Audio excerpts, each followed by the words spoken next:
Eleanor Barton had just asked her aunt to pass the marshmallows when a fairy tale walked across the back lawn. Eleanor froze, staring out the kitchen window at the tall, dark-haired woman as she lifted her hands, motes of light drifting around her like stars. There was a moment of perfect stillness, and then she began to weave the moonlight around her in a flowing dance. This was, Eleanor thought, extremely inconvenient. "Something wrong?" Eleanor's aunt, Jenny, asked with a troubled little frown, mini marshmallow bag still extended. Jenny and her husband Ben were not exactly aware that for the past several days, a woman out of a fairy tale had been staying in their house.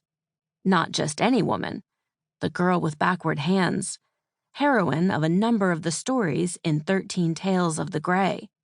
Her name was Wander, which was all she'd managed to tell Eleanor and her friends before she declared herself weary and fell asleep.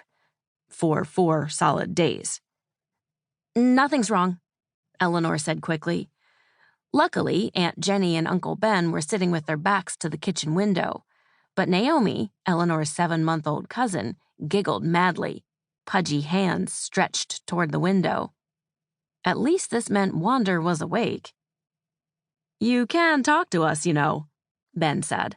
"I realize we're totally uncool adults, but we're pretty smart." Jenny and Ben had been trying to turn hot cocoa night into tell us your problems night for months, but Eleanor couldn't exactly break it to them that her problems were less homework is hard and more immortal bad guys are trying to capture me and my friends so they can get home to their freaky evil world. "Everything is fine," Eleanor assured them, just as Jack, her father, strode across the lawn. He gestured frantically at Wander. Wander dropped her hands, and the moonlight trailed to the ground with a sound like a violin bow sighing across the strings. Jenny started to turn to see what had made the noise. In a second, Jenny was going to see Wander, and while most people couldn't see magical things properly or remember them once they had, that forgetfulness came at a price.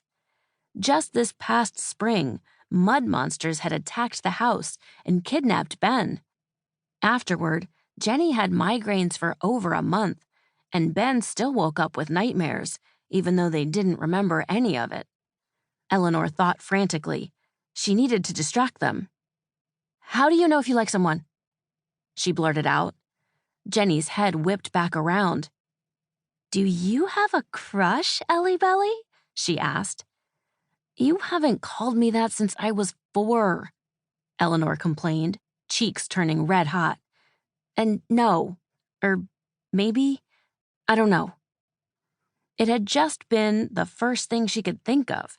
She didn't have time for crushes, for feelings of any kind, really, other than dread and anticipation over what the people who look away would try next to snatch up her and her friends.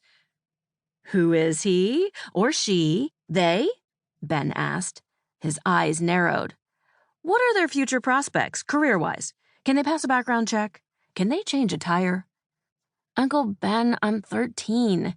No one my age can change a tire," Eleanor said, rolling her eyes. "And there aren't any criminal masterminds at my school." Jack was herding the reluctant Wander away from the house. They were almost out of sight. Naomi gabbled and waved. Eleanor popped a cheesy puff into her hand, and Naomi shrieked in delight, momentarily distracted. "Is it that kid who was helping you with that language arts project? What was his name? Andy?" Jenny asked as Naomi slammed the cheesy puff enthusiastically against the table. "He was super sweet, and cute too, if I'm not mistaken." Andy Park was sweet and cute. It was true. And he had sort of asked Eleanor to the spring dance, though she'd turned him down because she and Otto were spending the evening experimenting with a spell for locating lost objects.